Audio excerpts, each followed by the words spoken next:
Hello મિત્રો, આજે આપણે તમને ખેતર વિશે જણાવવાના છે કે ખેતરમાં આપણે શું શું વાવ્યું છે. તો આ છે આપણે વાડીએ જવાનો રસ્તો. તો ચોમાસું છે એટલે રસ્તો આવો થઈ ગયો છે કેમ કે ગારો છે. મિત્રો, તો અત્યારે આપણે વાડીએ પહોંચી ગયા છે. આ આપણો રસ્તો છે અને આજુબાજુના ખેતર છે. આ જો કપાસ છે. આ આપણી માંડવી આવી ગઈ છે. આપણું આ ખેતર છે.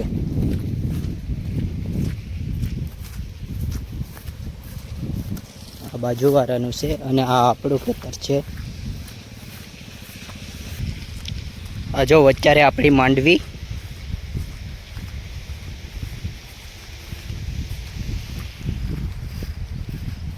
બે સાઈડ છે તે આપણી માંડવી છે. આપણે વાડીએ રહીએ છીએ તે જગ્યા આવી ગઈ છે. તો આ આપણે બળદ બાંધવાનું ઝૂંપડું બનાવ્યું છે. એવું સરસ છે. અહીંયા આપણે બળદને બાંધીએ છીએ દિવસના. આ આપણી ઓરડી છે, મતલબ મંદિર કહું તો પણ ચાલે. અહીંયા આપણે મોટર ચાલુ બંધ કરવાનું છે અને અહીંયા આપણે પિતૃદેવ પણ બેસાડ્યા છે. તો જો આપણા પિતૃદેવ હવે બહાર નીકળી જઈએ તો આ આપણું ફળિયું આવી ગયું છે. અહીંયા આપણે મકાન બનાવ્યું છે આવું જો જાડા મોટું. વરસાદ ન આવે તેથી આપણે પાના પણ નાખ્યા છે. અને અહીંયા આપણે કુંડો છે તે હમણાં બનાવ્યો છે. કુંડામાં પાણી ભરેલું છે અને આ આપણે મોટો કુંડો છે તે પણ તમને બતાવી દઈએ કે કેવો બનાવેલો છે. તમે પણ આ વગર રીતે બનાવી શકો. આ રીતે આપણે મોટો કુંડો બનાવ્યો છે અને આ તમે વાવ પાસે પણ લઈ જઈએ. વાવમાં કેટલું પાણી છે. વાવમાં હજી સુધી બહુ પાણી ચડ્યું નથી, કારણ કે 4-5 ફૂટ જ પાણી ચડ્યું છે, કારણ કે વરસાદ ન હતો. તેથી આ જો આપણું ફળિયું આ ફરતી કોર ઊંડો ને વાવ ને આ બધું એટલા મસ્ત છે. આ છે આપણો ઉકળો, એમાં પહેંદા કરીને આપણે બધું નાખીએ છીએ. અને આ છે મકાનની પાછલી દિવાલ. ચારેયથી જાણેલું છે.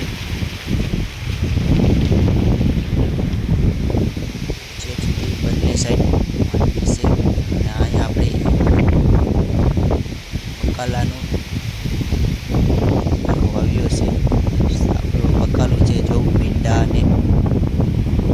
અને ગવાર ને સોળાફળી અને સીફડા અને હળદર ને એટલે અનેક જાતનું, મતલબ 4-5 જાતનું બકાલું સોંપ્યું છે.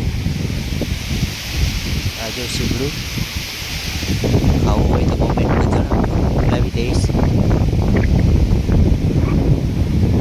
છેટ સુધી આપણે એક ક્યારો બકાલાનો રાખ્યો છે, કારણ કે શાકનું ક્યાં કરી વિશ્વ તો આપણે જાતું નથી.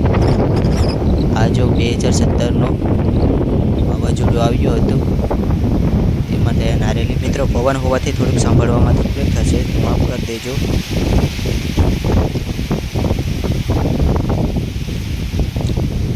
અહીંથી આપણે મેન આટીઓ શરૂ થાય છે, મતલબ મેન ઉભાર શરૂ થાય છે, કારણ કે ઓલા પર કુંડો છે ત્યાંથી પાણી અહીંયા સીધું આવે છે. અહીંથી આપણે બધીમાં પાણી વાળીએ છીએ બે ખેતરમાં.